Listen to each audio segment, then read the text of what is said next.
নমস্কার বন্ধুরা, তোমাদের ইউটিউব চ্যানেল জিকে ম্যানেতে তোমাদের স্বাগত।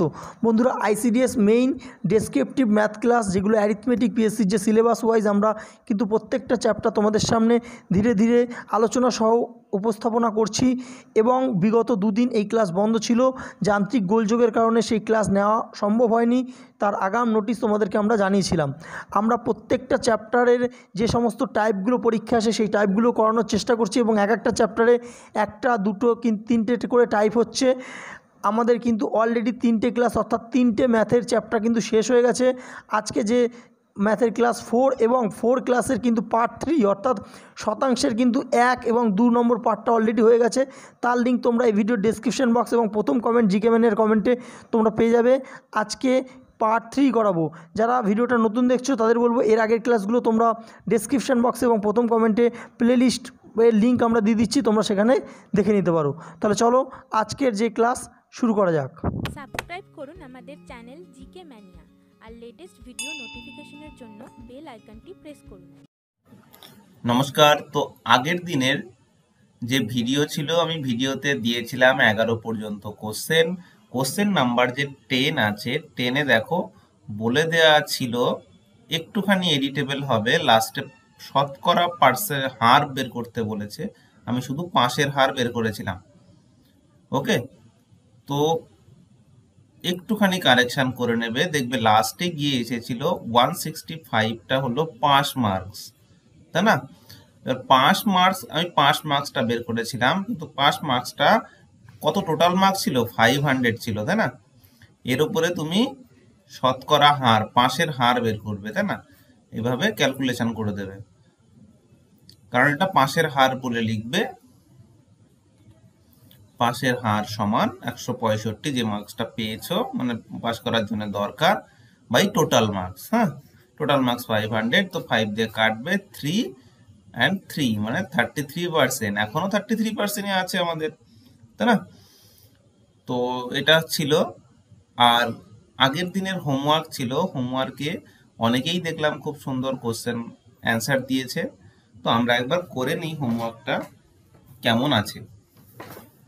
এই টাইপের কোশ্চেন করার জন্য দেখো আগে বলে দিই, due to increase in the price of sugar by 40%, the consumption reduces by 20%। আমি ইংলিশটাকে হাইলাইট করছি কারণ তোমাদের কোশ্চেন কিন্তু ইংলিশে হবে। তোমরা অনেকেই কোশ্চেন করছো যে কিসে হবে, বাইলিঙ্গুয়ালে হবে না। কারণ অ্যাকচুয়ালি অনেকে রিকোয়েস্ট করেছিল যে এখন যেহেতু প্র্যাকটিস নেই, এখন যেহেতু প্রিপারেশন নিচ্ছে, যাতে বাংলাটা যেন থাকে, তাহলে ভালো হয়। তো আমি বাইলিঙ্গুয়াল করে দিয়েছি তোমাদের কোশ্চেনগুলো বোঝার জন্য, কিন্তু তোমাদের পরীক্ষায় গিয়ে ইংলিশেই থাকবে এবং সেখান থেকেই করতে হবে। বুঝতে পেরেছো? তো এইরকম ব্যাপার। এবার আমি বলে নিই কি আছে। Due to increase in the price of sugar 40%, চিনির দাম 40% বৃদ্ধি পেল এবং কনজাম্পশন তার জন্য কি করলো? 20% কমিয়ে দিল। কনজাম্পশন কিসের কমালো? কনজাম্পশন কমালো মানে চিনির কনজাম্পশন কমালো, মানে আগে ধরো 10 কেজি কিন্তু এখন 5 কেজি কেনে, এরকম ব্যাপার আর কি, 8 কেজি কেনে। তো then find the percentage effect on, বলছে টোটাল এক্সপেন্ডিচার, টোটাল যে খরচ, সেই খরচে কত এফেক্ট পড়লো। ওকে, বাংলা তো দেখতেই পাচ্ছ, বাংলা বলে দিলাম। তো এইবার কোশ্চেন গুলোকে আমি কিভাবে করব, ধরো আমি ধরি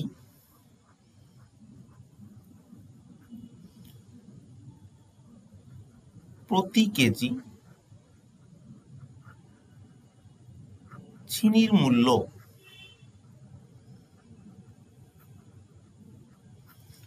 সমান x টাকা,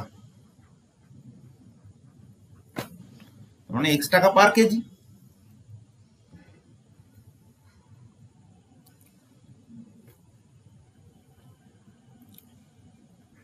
চিনি খরচের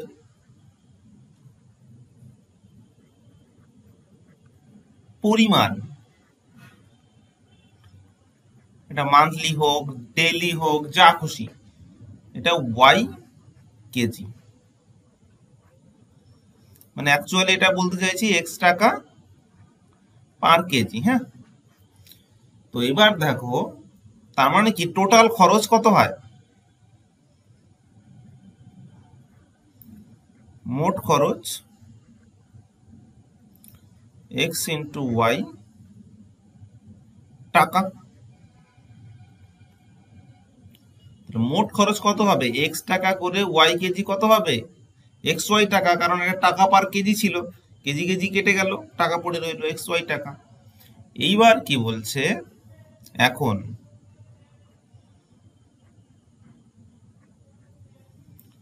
চিনির মূল্য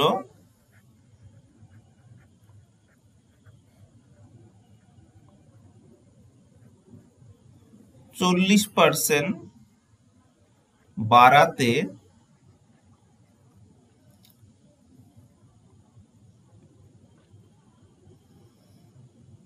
দাম হলো কত হবে? এক্স এর উপরে 40% মানে 140/110, আর কাটার দরকার নেই। 14x/10 ক্যালকুলেশন করতে সুবিধা হবে। এটা টাকা, তাই তো? আর চিনির পরিমাণ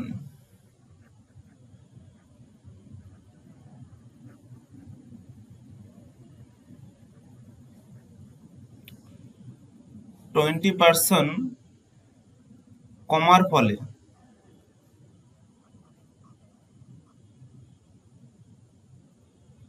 চিনি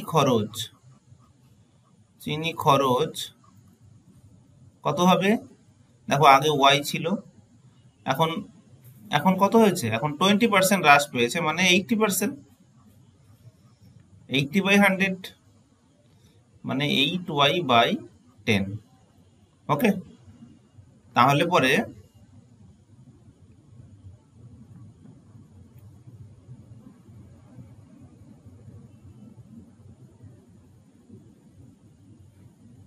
চিনির দাম বৃদ্ধির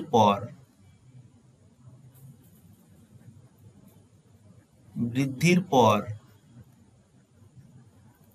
মোট খরচ কত হলো?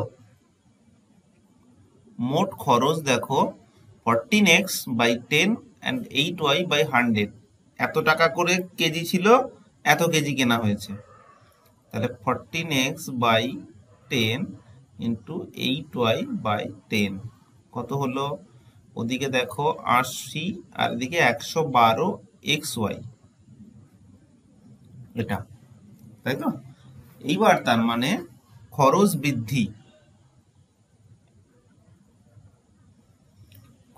বৃদ্ধি পেল কত পেল? দেখো এই 112টা হলো বেশি বড়, তাই এখান থেকে আমি xy কে বাদ দেবো, কত হচ্ছে তাহলে? 12xy/100, তাই তো? অতএব খরচের ওপর প্রভাব,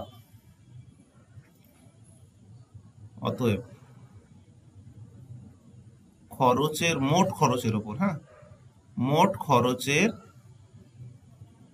উপর প্রভাব কত হবে? 12xy/100, তার নিচে কি হবে? শুধু xy হবে, xy এর রেসপেক্টেই মোট খরচটা বের করছি আর কি। 100, এই xy উপরে কেটে যাবে, 100 কেটে যাবে, মানে 12%। যারা দিয়েছো তারা সবাই সঠিক অ্যান্সার দিয়েছো।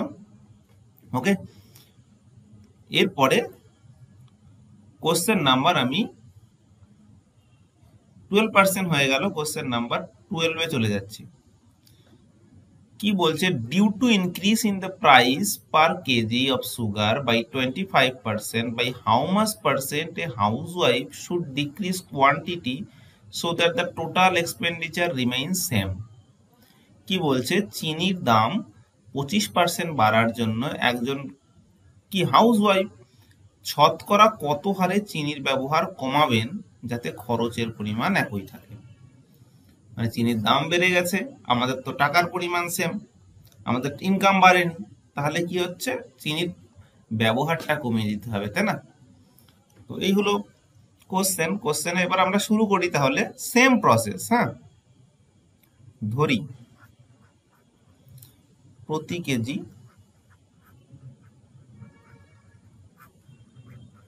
চিনির মূল্য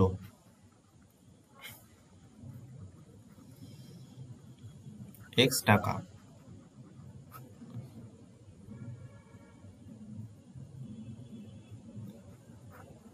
চিনি খরচের পরিমাণ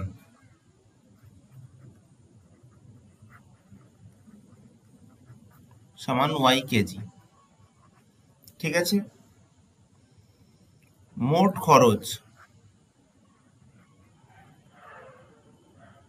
এক্সপেন্ডিচার আর কি, হ্যাঁ এটা কনজাম্পশন নয়, মোট খরচ xy টাকা।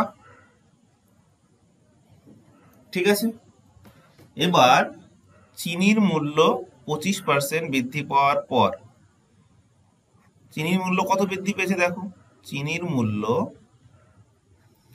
25% বৃদ্ধি পাওয়ায়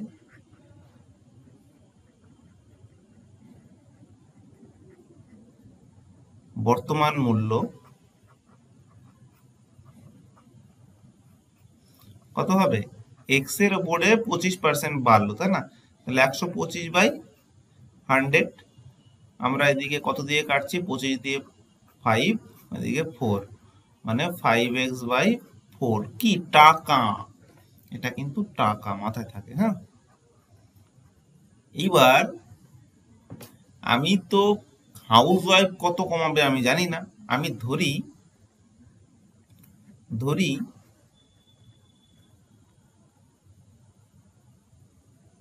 গৃহবধূ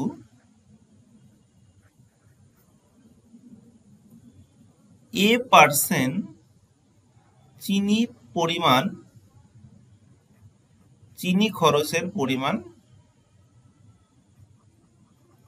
পরিমাণ কমাবেন।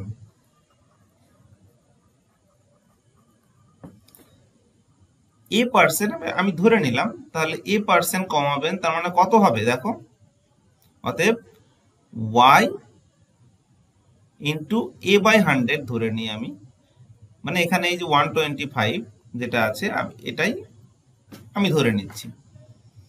তো এইবার কি হচ্ছে, এই যে ঘটনাটা ঘটলো এখানে তো কেজি, তাই না? গৃহবধূ a% চিনির পরিমাণ খরচ কমিয়ে দেওয়ার ফলে খরচের পরিমাণ একই থাকবে। এখানে লিখতে পারো এই যে চিনি খরচের পরিমাণ কমাবেন যেখানে, যার ফলে খরচ একই থাকবে। ওকে, এবার তাহলে শর্তানুসারে ছোটবেলা করতাম যেমন, কত হবে দেখো, এই xy এটা সমান কত হবে, এই দুটোর গুণফলের সমান হবে, তাহলে 5x/4, মানে আগেও যা খরচ ছিল এখনো তাই খরচের সমান হবে, y ইন্টু a/100, তাই না? তার মানে এখানে যদি এত টাকা করে কেজি ছিল, এখানে এত কেজি কিনলো, তাহলে মোট খরচ কত হতো, দাম ইনক্রিজ করার পর মোট খরচ কত হতো, এই দুটোর মাল্টিপ্লিকেশন, তুমি একবার করেও নিতে পারো। তারপরে এখানে দেখো x x কেটে যায়, y y কেটে যায়, 5 দিয়ে কত যায় 20%, তাহলে a ইজিক্যাল টু কত পাবো দেখো 80%, এই কি না? তাহলে a ইজিক্যাল টু পেয়ে গেলে তুমি 80%, মানে হলো অ্যাকচুয়ালি আমরা 80% নই, আমরা অ্যাকচুয়ালি এই যে কত পার্সেন্ট কমাবো, আমরা 20% খরচ কমিয়ে দেব। কেন দেখো, 25% বাড়ার ফলে 125/100 করেছিলাম, তাই না? তাহলে 80% হয়েছে, যে খরচটা ছিল তার সেই খরচের 80% করলে পরে আমি কি করব, যে না আমাদের খরচের পরিমাণটা একই থাকবে, আগে যা কিনতাম 10 কেজি তার জায়গায় সেই পরিমাণে যদি 80% নিই, মানে 8 কেজি নিই, তাহলে পরে আমাদের যে খরচের পরিমাণটা সেটা সেম থাকবে, মানে অ্যাকচুয়ালি এটা 80% হলো, মানে খরচ কমাতে হবে। তার মানে কি বলেছে, চিনি খরচের পরিমাণ কমাতে হবে, চিনি খরচের পরিমাণ কমাতে হবে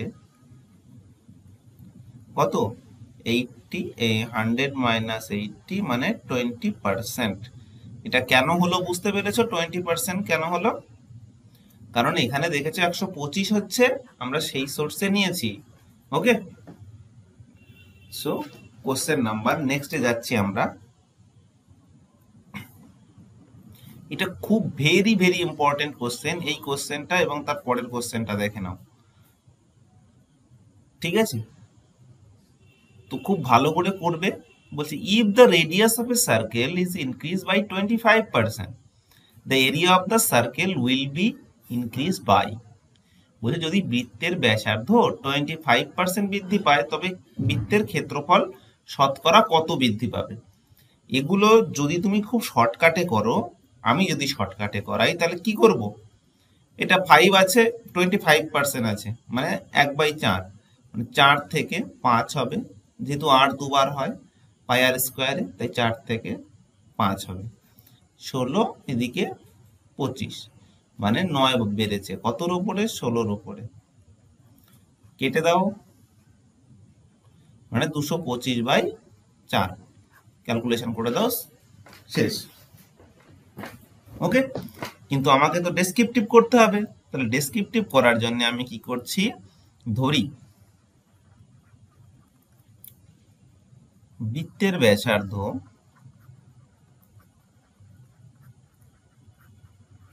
সমান আর। ওকে, বৃত্তের ব্যাসার্ধ আমরা আর ধরি। তাহলে পরে আর সেমি, আর একক, যা খুশি ধরতে পারো।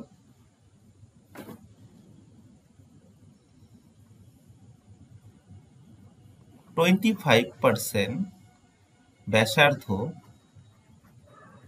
বৃদ্ধি পাওয়ার পর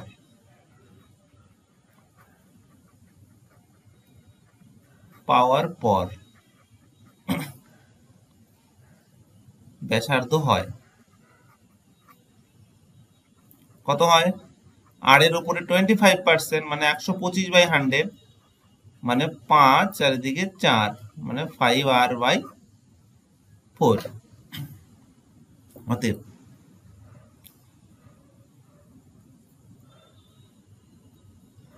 ধরি বৃত্তের ব্যাসার্ধ আর ধরেছিলাম, তাহলে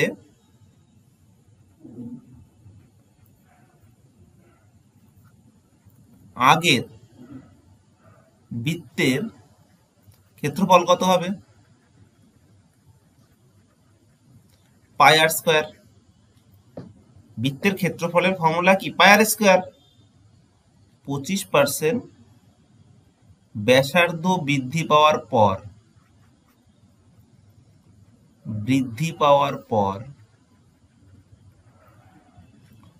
পর ক্ষেত্রফল হয় কত হবে? পাই 5r/4 এর হোল স্কোয়ার, তাই না?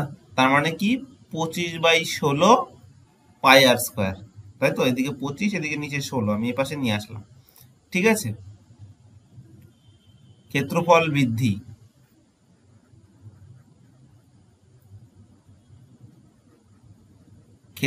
বৃদ্ধি হলে কত হবে?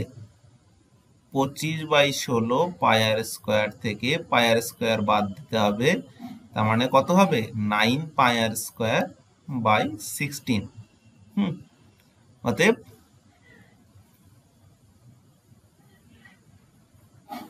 ক্ষেত্রফল বৃদ্ধির হার কত হবে? 9 পাই আর স্কোয়ার বাই 16 ইন্টু 100, তাই না? এইটা হলো বেড়েছে বাই কতর উপরে বেড়েছে? পাই আর স্কোয়ারের উপরে বেড়েছে, তাই না? আগে ক্ষেত্রফল কত ছিল?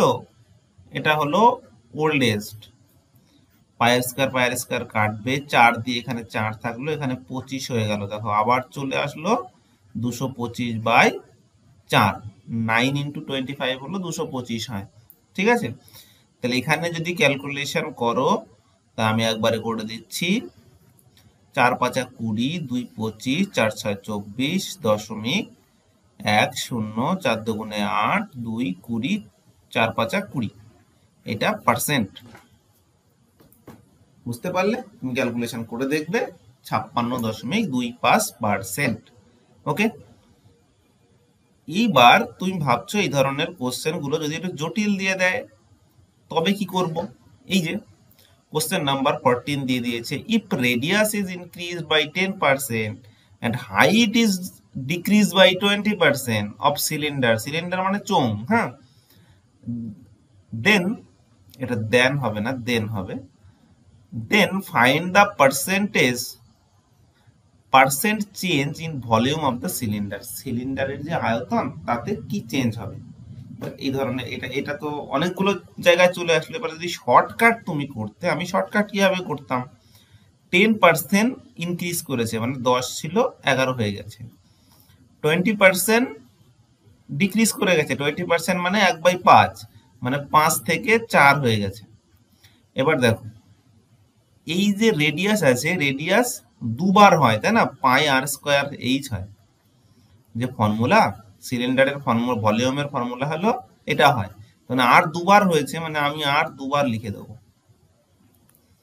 তখন এটা করে দেবো 500 আর এদিকে 121, 4 ইন্টু এটা করলে 484, 484 মানে কত পরিবর্তন, এখানে অ্যাকচুয়ালি কমে যাচ্ছে, কত কমছে 16, 500-র উপরে ইন্টু দেখো 3.2%, এটা এই ঘটনাটা ঘটে। এই কোশ্চেনটা করতে আমি শর্টকাটে করলে এইটুকু সময় লাগবে।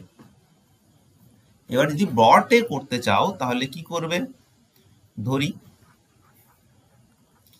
চোঙের ব্যাসার্ধ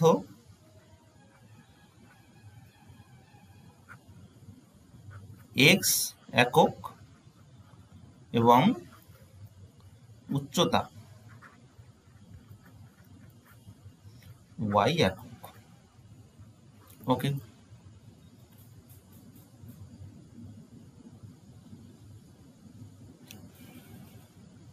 ব্যাসার্ধ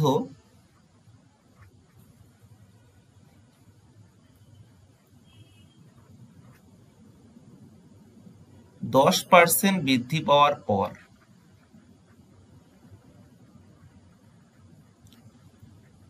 হয় কত হয়, এখানে এক্স ওয়াই এর জায়গায় তুমি আর এইচ দিতে পারো, হ্যাঁ, এই জায়গায় আর এইচ দিয়ে দাও, ব্যাসার্ধ গুলো রেডিয়াস দিয়ে হয়,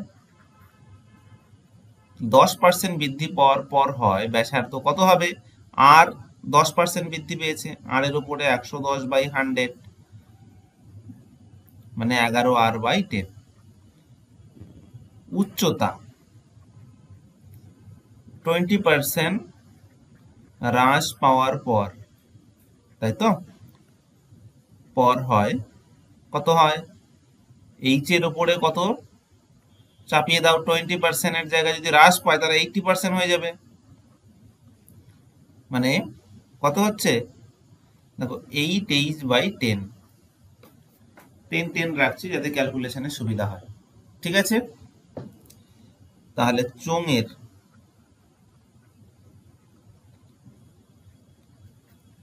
পূর্বের আয়তন কত ছিল, পাই আর স্কয়ার এইচ, বর্তমানের চোঙের বর্তমানের আয়তন কত হবে, পাই সেম জিনিস হবে 11r/10 এর হোল স্কয়ার ইন্টু 8h/10, কত হচ্ছে দেখো, পাই এখানে 121 r স্কয়ার বাই 10 আর এখানে 8h/10, কত দাঁড়াচ্ছে দেখো, 8 8 8 8 96 pi r square h by, এটা নিচে 100 হয়ে যাবে 1000, তার মানে কত হচ্ছে দেখো 968 pi r square h by 1000, তার মানে ক্ষেত্রফল বৃদ্ধি পেয়েছে না হ্রাস পেয়েছে, হ্রাস পেয়েছে, ক্ষেত্রফল হ্রাস, কেন, কারণ এই 1000-এর থেকে 968 কম, pi r square minus 968 pi r square h by 1000 কত হবে এখানে 32 pi r square h by 1000। Okay, তাহলে পরে ক্ষেত্রফলের পরিবর্তনের হার, ক্ষেত্রফলের পরিবর্তনের হার সমান কত হবে? দেখো 32 pi r square h by pi r 1000 ছিল by pi r square into 100। তো pi r square h, pi r square h তো কেটে গেল, এই 100 এর ডবল জিরো এটা কেটে গেল, মানে 3.2, 32/10 মানে 3.2%। এখানে কত এসেছিল অ্যান্সার? 3.2%। শর্টকাট করলে পরে এইরকম হবে। তুমি যদি RRB, NTPC, group D, WBCS এর মেন্স এতে যদি করতে যাও তাহলে এই প্রসেসে করতে হবে, নাহলে তোমার কাছে টাইম থাকবে না। ওকে, তো চলো আমরা নেক্সট কোশ্চেন দেখে নিই। আমাদের এই ক্লাসের মধ্যে একটা হোমওয়ার্ক থাকবে লাস্টে গিয়ে, যেটা এই কোশ্চেনটা হোমওয়ার্ক দেব। ওকে, তো তার আগে আমরা এই যে ইম্পর্টেন্ট যেটা পোর্শন বলা হয় যে পাস ফেলের অঙ্কে কিভাবে আমরা সলভ করব ডেসক্রিপটিভে, আমরা যদি ভেন ডায়াগ্রাম ধরতাম তাহলে তো খুব ইজি হয়ে যেত, তাই না এগুলো করতে। কারণ আমি কি বলছে আগে কোশ্চেনটা দেখে নিই। In an examination, 65% of the student passed in mathematics, 48% passed in physics, and 30% passed in both. How much percent if students failed in both the subjects? কি বলছে, একটা পরীক্ষায় 65% স্টুডেন্ট ম্যাথামেটিক্সে পাস করে, 48% ফিজিক্সে পাস করে, আর 30% উভয় সাবজেক্টে পাস করে। তাহলে কত student fail in both subject, উভয় বিষয়ে ফেল করেছে, তাই না? এবার এই টাইপের কোশ্চেনগুলো আমরা কি করে শর্টকাটে কিভাবে সলভ করতাম, যে একটা ফিজিক্সের জন্য ভেন্ট করতাম, একটা ম্যাথের জন্য, একটা ফিজিক্সের জন্য। আমরা দেখতাম বোতে কি আছে, বোতে 30% পাস আছে, 30% পাস আছে, তার মানে ম্যাথে কত পার্সেন্ট আছে? 65% পাস। তার মানে এখানে 30 তো হয়েই আছে, এখানে 35 দিতাম, আর এখানেও 30 হয়ে আছে, মানে এখানে 18 দিতাম। 35 30 মানে কত? 65, 65 আর 18 কত হয়?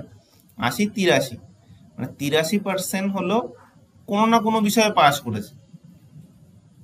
তাহলে ফেল করেছে কত? 100 থেকে বাদ দিয়ে দাও 83, মানে 17%। মানে অ্যাকচুয়ালি কোশ্চেনটার শর্টকাট সলভ হলো এটুকু। ঠিক আছে, এবার বটকাট সলভটা দেখে নাও কিভাবে করতে হবে। তুমি পরীক্ষায় 5 নম্বর থাকলে পরে সেই 5 নম্বর কিভাবে আনবে। আচ্ছা, আমি ধরে নিচ্ছি, এখানে করছি, ধরি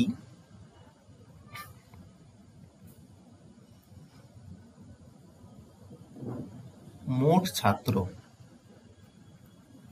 সমান 100x হলো। তাহলে পরে অঙ্কে পাস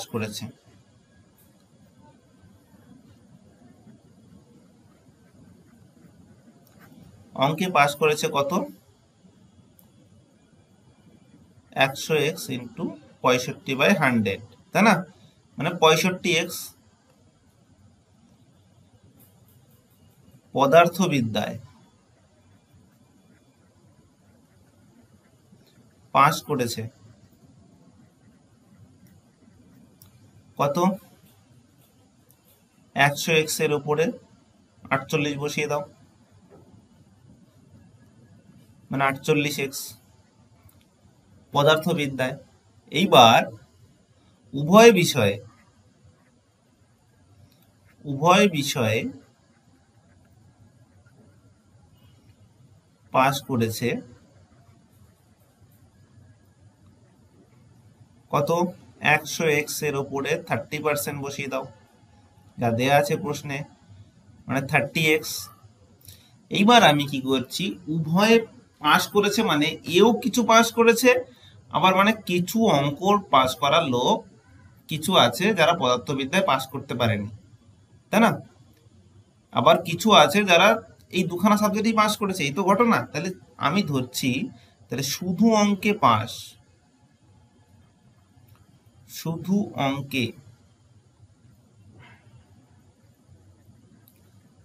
করেছে কতজন করেছে? 65x করেছিল অঙ্কে পাস।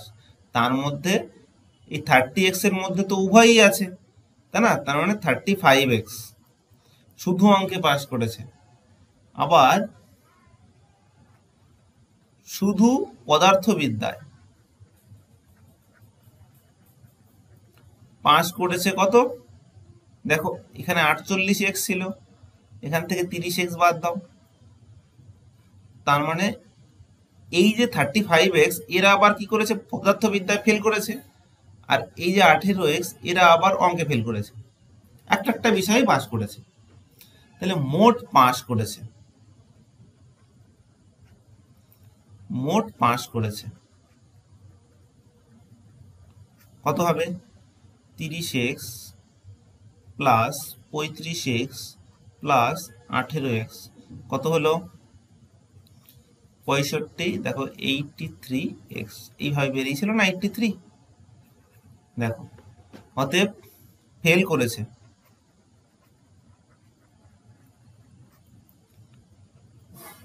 x থেকে চলে গেল 83x মানে 17x। এবার শতকরা ফেল করেছে, এখানে তো শুধু ফেল করেছে হয়েছিল, শতকরা কত হবে? 17x বাই টোটাল কত? 100x ইন্টু 100 কত হলো? 17%। এবার তুমি চুজ করবে তুমি কোন বিষয়ে করবে যখন আরআরবি, এনটিপিসি, ডব্লিউবিসিএস দেবে। ওকে, তো শর্টকাটে যদি শিখতে চাও তাহলে অবশ্যই কমেন্টে জানিয়ে দেবে। 17% হয়ে গেল অ্যান্সার।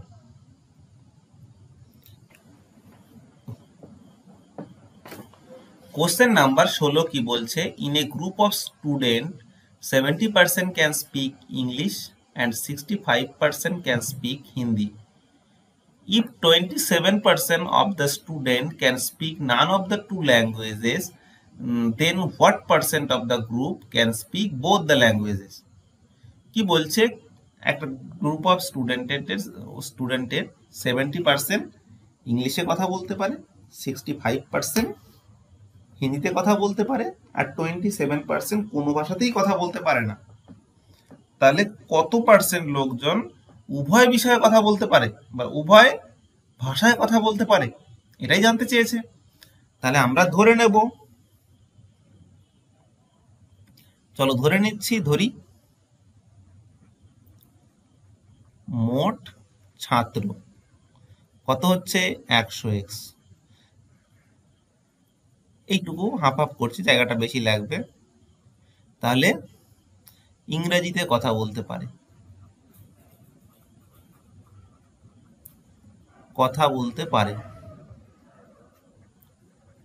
কত? 100x এর উপরে 70% মানে 70x। ইংরেজিতে কথা বলতে পারে না,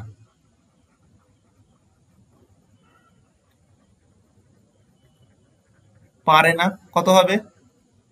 আর এটা যদি পারে তার মানে কত হবে? তখন পারে না কত? 100x মাইনাস 70x মানে 30x। আবার হিন্দিতে সিমিলার একই হবে, হিন্দিতে কথা বলতে পারে। হ্যাঁ, 100x এর উপরে কি হবে? 65% লাগিয়ে দাও, 100 কেটে গেল, 65x। হিন্দিতে কথা বলতে পারে না,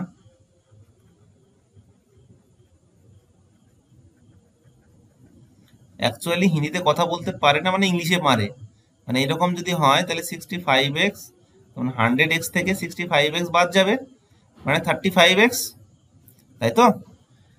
এইবার উভয় বিষয়ে কথা বলতে পারে না, উভয় ভাষায় কথা বলতে পারে না। কি হবে? 100x এর উপরে 27%, ওই দেখো লেখা আছে। হ্যাঁ, তাহলে 27x। এবার উভয় বিষয় মানে উভয় ভাষায় মানে কি? ইংরেজি আর হিন্দি। তাহলে শুধু ইংরেজিতে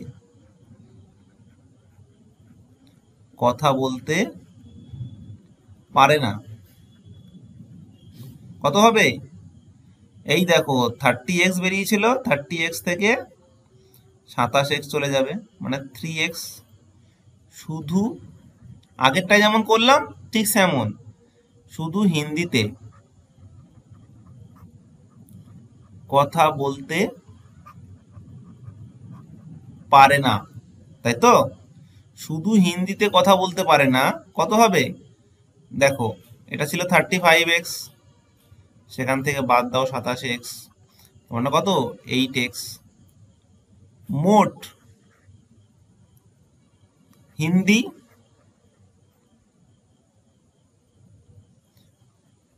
বা ইংলিশ বা উভয় বিষয়ে উভয় ভাষায় কথা বলতে পারে না, কত হবে? দেখো 3x plus 8x plus 27x কত হয়? 8 আর 3 11, মানে 38x। কোনো না কোনো বিষয়, কোনো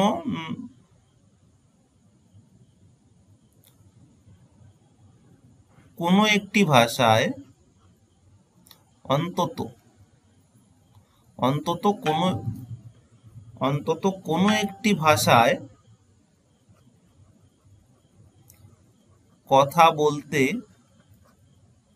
পারে। কত হবে? দেখো, এটা তো সব পারে না, কোনো ভাষাতে পারে না, মানে 100x থেকে বাদ চলে গেল 38x, মানে 62x। অতএব শতকরা হার কত হবে? 62x by 100x into 100। 100 কেটে দাও, 62%। তার মানে এইটাই হলো উভয় ভাষায় কথা বলতে পারে। 62xটা কথা বলতে পারতো, তাহলে 62%টা কি? কথা বলতে পারে, উভয় ভাষায় কথা বলতে পারে। ওকে, অ্যান্সার হয়ে গেল 62%। দেখে নাও,